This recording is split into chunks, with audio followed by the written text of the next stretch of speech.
아무래도 오늘 그 이용수 할머니 기자회견에 대해서 제가 의견을 딱 피력해서 뭔가 좀 할 필요가 있겠네요.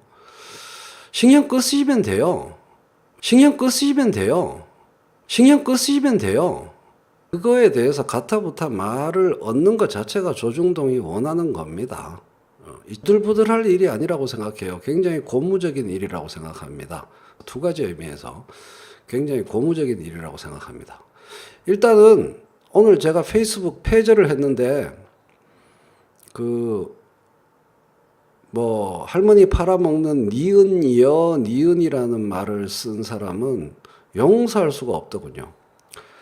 일단 멸칭과 혐칭을 윤미향 씨에 대해서건 이용수 할머니에 대해서 쓰는 분들은 저는 아니라고 생각합니다. 이 짝이든 저 짝이든 문제를 키우는 것 자체가 조중동이 원하는 거고요.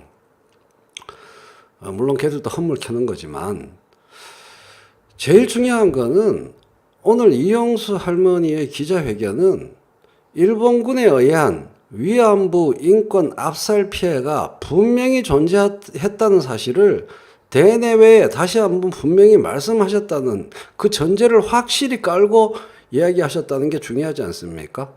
저는 그 대의가 흐트러지지 않는 한 피해자와 운동가가 결합해서 운동하는 과정에서 언제나 생길 수밖에 없는 일이 빚어나온 것에 불과하다. 저는 그렇게 생각을 합니다.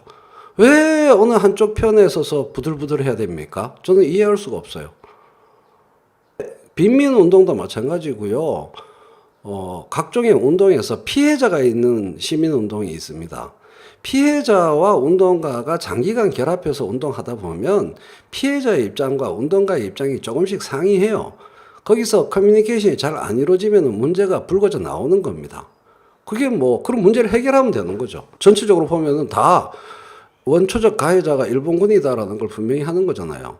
사실은 30년 만에 이런 문제가 불거져 나왔다는 것이 훌륭하다 이렇게 생각합니다.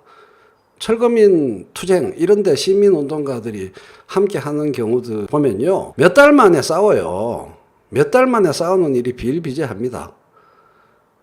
이게 피해자가 존재하고 그들을 돕는 시민운동이 존재하고 그리고 거기에 배상금, 피해 보상금 이런 것들이 관여된 운동은 그럴 수밖에 없어요.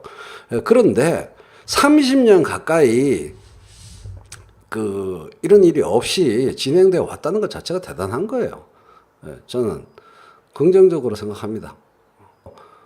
두 번째는 조중동이나 미통당이 위안부 문제에 대해서 이제 딴소리 못합니다. 반일 종족주의 등등등 이영훈 등등등에 대해서 명확한 태도를 취한 것과 마찬가지예요. 이영훈 등등등에 대해서 명확한 태도를 취한 것과 마찬가지예요. 이영훈 등등등에 대해서 명확한 태도를 취한 것과 마찬가지예요. 이용수 할머니를 편드는 순간 일본군에 의한 위안부 인권 박해 침탈 피해는 분명한 사건으로 인정되어지는 겁니다. 미통당 곽상도든 누구든 이용수 할머니를 편드는 과정에서 명백하게 그 사실을 인정하는 거예요. 그들이 진짜 원하는 것은 그 사실을 부정하는 거죠. 그들이 진짜 원하는 것은 그 사실을 부정하는 거죠. 그들이 진짜 원하는 것은 그 사실을 부정하는 거죠. 오늘 나라 안에서 벌어진 가장 중요한 일에 대한 국민들의 시선을 흐트러뜨리는 거다. 국가재정전략회의에 대해서 아무도 관심이 없으시네요. 방송 접을랍니다. 국가재정전략회의 가장 중요한 청와대에서 벌어진 2020 그런 일이 있었는지도 몰라.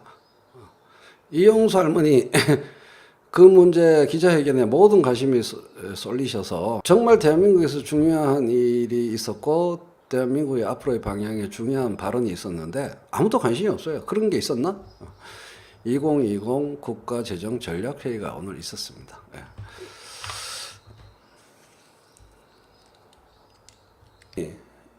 운동을 많이 해보신 분들은 다 경험하셨을 텐데 같이 한 동지가 원수되고 원래 그런 겁니다.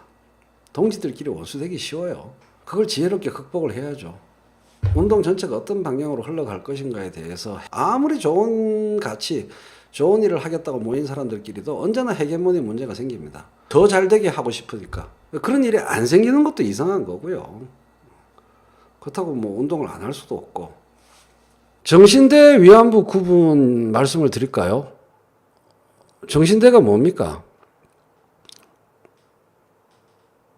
합집합 운동입니다. 합집합 운동입니다. 합집합 운동입니다. 섞이면 뭐 안 됩니까? 그래서 그 사실적인 착오도 있으신 것 같은데요. 서운하고 이런 거야 뭐 서로 있을 수 있으니까 그런 게 중요한 게 아니고 그 이용수 할머니의 운동가로서의 주장만 점검하고 싶어요 저는. 핵심은요 이렇게 저는 바꿔야 된다고 보는데요. 끌고 가는 과정은 별로 중요하지 않다고 생각해요 저는.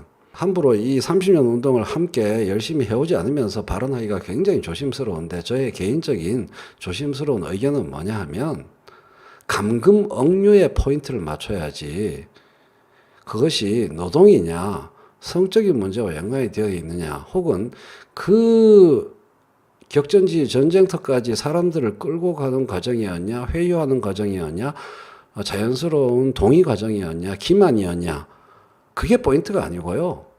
기만이든 뭐든 어떻게든 자의에 의해서든 왔는데 이게 아닌가 보다 너무나 고생스럽고 너무나 힘들고 너무나 지옥 같다 해서 돌아가고 싶다고 했을 때 감금 억류 상태가 정신대든 위안부든 다 있었다.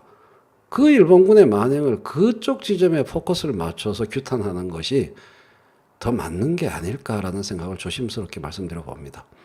자꾸 그 데리고 가는 과정에 포인트를 맞추니까 빠져나갈 구멍이 일본군한테 일본 정부에 계속 생깁니다. 이영훈 같은 사람도 생기는 거고요. 돌아가지 못하게 했잖아요. 자유를 박탈했으므로 인권 탄압인 거죠. 쉽잖아요, 그러면. 만행을 규명하는 과정이 그렇게 어렵지 않게 되는 거 아닌가라는 생각을 조심스럽게 드려봅니다. 라는 생각을 조심스럽게 드려봅니다. 라는 생각을 조심스럽게 드려봅니다. 라는 생각을 조심스럽게 드려봅니다. 라는 생각을 조심스럽게 드려봅니다.